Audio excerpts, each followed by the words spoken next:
नमस्कार दोस्तों, स्वागत है प्रैक्टिस सेट नंबर 5 में। आई होप आपने पिछले 4 प्रैक्टिस सेट कर लिए होंगे।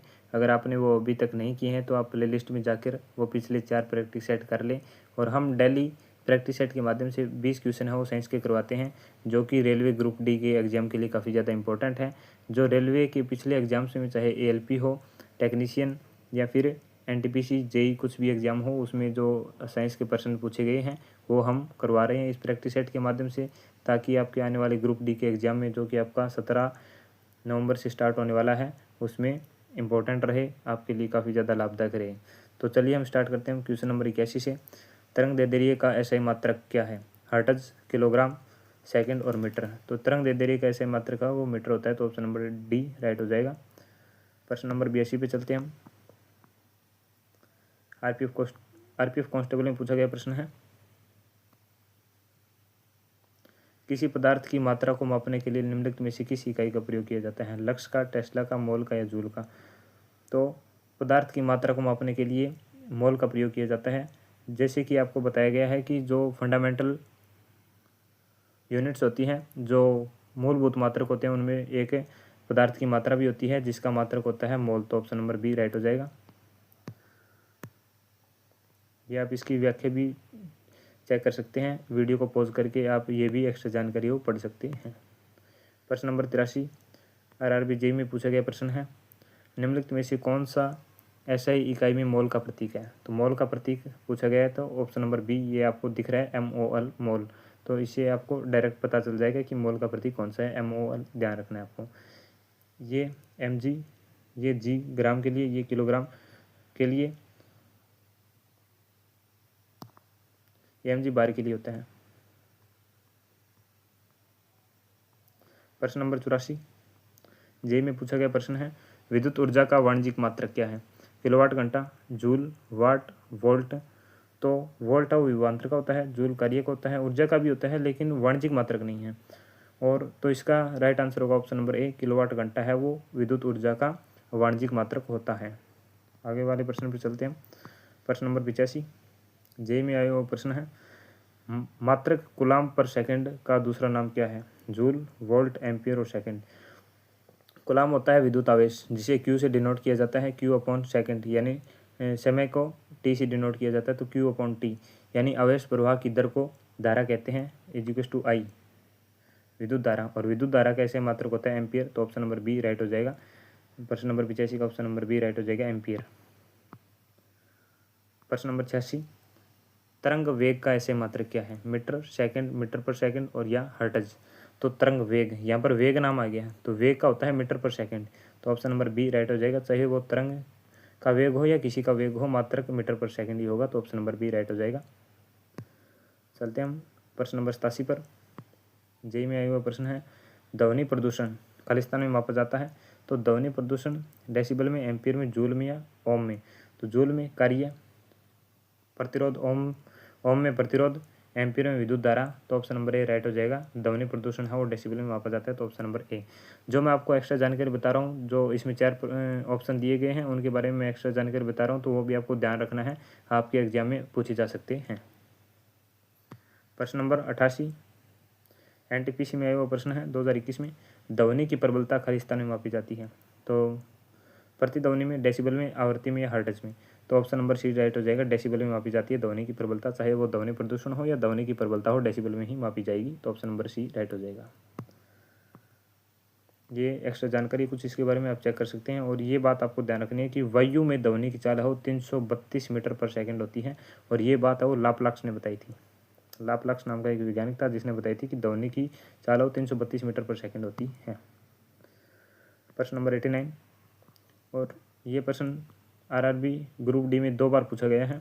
एक एटमॉस्फेयर का मान, option number A, B, C, D. तो एक एटमॉस्फेयर का मान है 1.01 गुणा 10⁵ पास्कल होता है। पास्कल दाब का मात्रक होता है। एटमॉस्फेयर दाब को ही कहते हैं जो हमारे वातावरण में लगती है। तो ऑप्शन नंबर ए राइट हो जाएगा। एक एटमॉस्फेयर है वो 1.01 गुणा 10⁵ पास्कल। कुछ एक्स्ट्रा जानकारी बताते हैं हम इसके बारे में। पृथ्वी की एक निश्चित इकाई या क्षेत्रफल पर वायुमंडल की सभी परतों द्वारा पड़ने वाला दबाव ही वायुमंडलीय दाब कहलाता है, यानी वायुमंडलीय दबाव को ही एटमॉस्फेयर प्रेशर के रूप में जाना जाता है। और इसका मान 1.01 इंटू 10⁵ पास्कल होता है।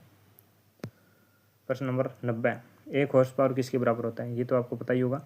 1 हॉर्स पावर है वो 746 वोट के बराबर होता है। तो आपको यहाँ पर कन्फ्यूज नहीं होना है 764 या 746, तो 746 वोट होता है। तो ऑप्शन नंबर सी राइट हो जाएगा। ALP में पूछा गया प्रश्न है, ये फिर से दोहराया गया प्रश्न है, ग्रुप डी में आया था। 746 वोट को क्या कहा जाता है? 1 अशव शक्ति, 1 किलोवाट, 1 पास्कल या 1 जूल। पास्कल दाब के लिए, जूल कार्य के लिए। तो ऑप्शन नंबर ए राइट आ जाएगा। 1 अशव शक्ति 746 वोट के बराबर होता है। प्रश्न नंबर 92 चलते हैं हम। डायप्टर, ये आपको ध्यान रखना है, इंपॉर्टेंट प्रश्न है। एक डायप्टर खालिस्तान के बराबर होता है।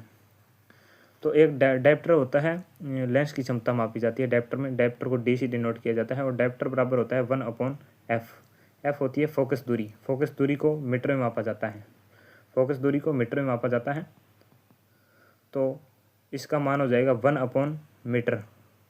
और इसको हम अगर इस फॉर्म में लिखें तो 1 इंटू मीटर की घात -1। तो ऑप्शन नंबर बी है वो राइट हो जाएगा इसका। 1 इंटू मीटर की घात -1 एक डायप्टर के बराबर होता है।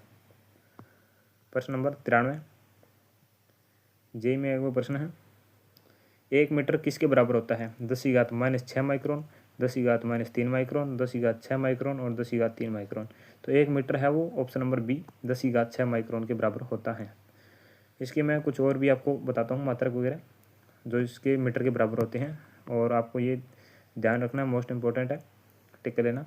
1 मीटर 10⁻6 माइक्रोन के बराबर, 10⁻3 मिलीमीटर के बराबर, 3.2 फीट के बराबर, या 10⁻³ किलोमीटर के बराबर, 10⁻9 नैनोमीटर के बराबर, 10⁻12 पिकोमीटर के बराबर और 10⁻15 फेंटोमीटर के बराबर होता है। तो ये आपको ध्यान रखना है, मोस्ट इंपॉर्टेंट इकाई है जो आपके एग्जाम्स में पूछी जा सकती है। परमाणु त्रिज्या खालिस्तान में मापी जाती है। तो परमाणु त्रिज्या, परमाणु सबसे छोटा मतलब कण होता है। जो संसार की सबसे छोटी चीज़ है वो परमाणु ही होता है, और जो परमाणु की त्रिज्या है वो नैनोमीटर में मापी जाती है। तो ऑप्शन नंबर डी राइट हो जाएगा, नैनोमीटर में मापी जाती है। प्रश्न नंबर 95,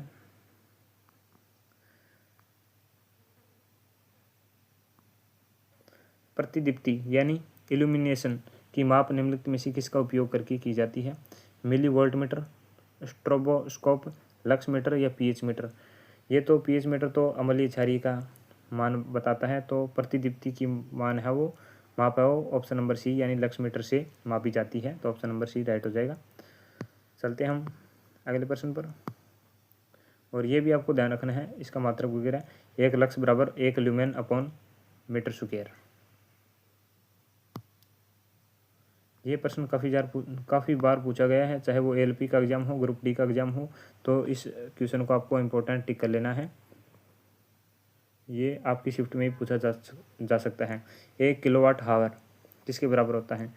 3.6 × 10⁻5 जूल, 3.6 × 10⁻⁻6 जूल, 3.6 × 10⁻6 जूल और 3.6 × 10⁻5 जूल।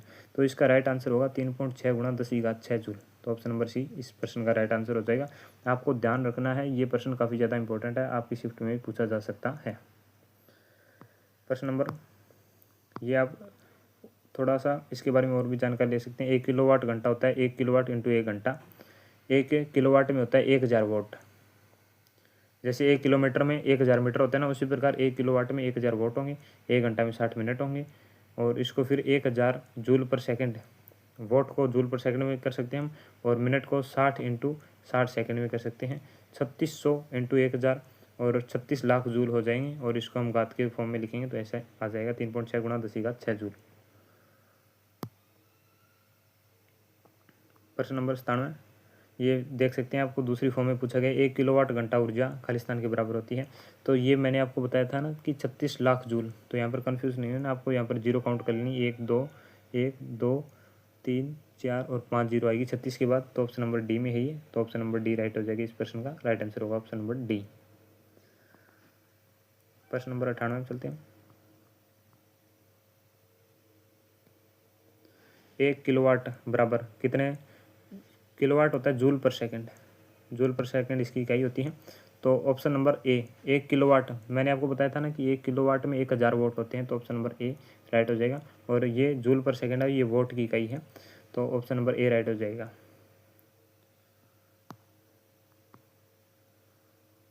ये आप देख सकते हैं कि कार्य करने की दर को शक्ति कहते हैं।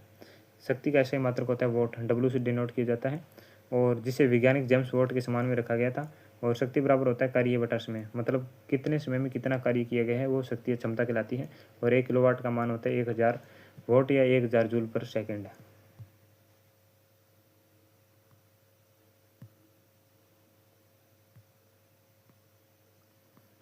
प्रश्न नंबर 99 जेई में आया हुआ प्रश्न है, 1 किलोवाट खालिस्तान शक्ति के बराबर होता है। तो 1 किलोवाट है वो 1000 वोट के बराबर होता है। तो आपको यहाँ पर कंफ्यूज नहीं होना है, एक जीरो का आपको ध्यान रखना है कि कितने जीरो लगे हैं। तो ऑप्शन नंबर डी राइट हो जाएगा, 1000 वोट के बराबर होता है। प्रश्न नंबर 100 आज के हमारे सेशन के अंतिम प्रश्न पर चलते हैं। ग्रुप डी के एग्जाम में आया हुआ प्रश्न है 5.5 किलोवाट हावर। तो मैंने आपको बताया था कि 1 किलोवाट हावर में कितना होता है। तो 1 किलोवाट हावर में 3.6 गुणा 10⁻6 जूल होता है, 10⁻6 जूल होता है। तो 1 किलोवाट का है और यहाँ पर पूछा गया है 5.5, तो इसको 5.5 से मल्टीप्लाई कर देना है, और जो मान आएगा वो इस प्रश्न का राइट आंसर होगा। तो इस प्रश्न का राइट आंसर होगा ऑप्शन नंबर डी 19.8 गुणा 10⁻6 जूल। तो आप मल्टीप्लाई करके देख सकते हैं 5.5 को 3.6 गुणा 10⁻6 जूल से, तो उसका right answer option number D ही आएगा। तो आज के हमारे 20 प्रश्न है वो कंप्लीट होते हैं, और 100 प्रश्न के साथ हमारे 5 प्रैक्टिस सेट है वो कंप्लीट हो चुके हैं। अगर आपने अभी तक नहीं देखे हैं तो आप ज़रूर जाकर लगाएं उन प्रैक्टिस सेट को। हमने प्लेलिस्ट बना रखी है उन प्रैक्टिस सेट की रेलवे ग्रुप डी के लिए, तो उनको ज़रूर ज्वाइन करें। और वीडियो पसंद आए तो लाइक करें और चैनल को सब्सक्राइब जरूर करें। धन्यवाद।